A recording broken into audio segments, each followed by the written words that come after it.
श्रीनिवासा वेंकटरमणा गोविंदा गोविंदा. सर्वांचं स्वागत आहे आपल्या छोट्याशा ब्लॉगमध्ये. तर मी पहिले बनवायचो आमच्या भाषेमध्ये, म्हणजेच बंजारा भाषेमध्ये ब्लॉग बनवायचो.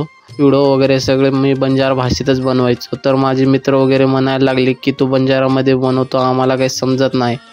तर मी आता पहिल्यांदाच चालू केले मराठीमध्ये. आजपासून मराठीमध्येच बनवणार आहे मी ब्लॉग वगैरे.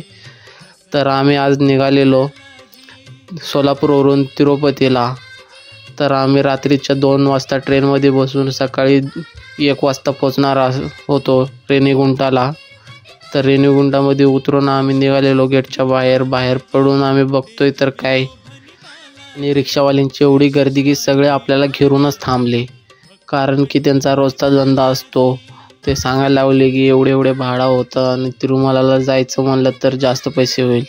तर आम्ही काही 2 रिक्षा वगैरे केली. नंतर निघालो आम्ही. फ्री दर्शनाचं तिकीट भेटतो कपिलधारांजवळ.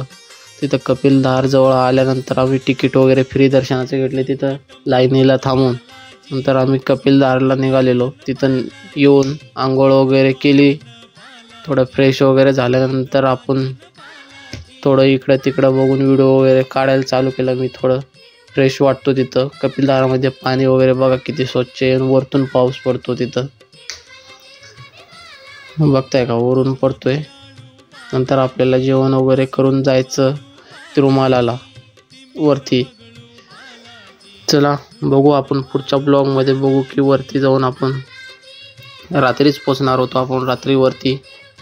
तर जेवण वगैरे करून आपण रात्री 8-9 वाजता बसणार आहे गाडीत. चला, जय सेवालाल.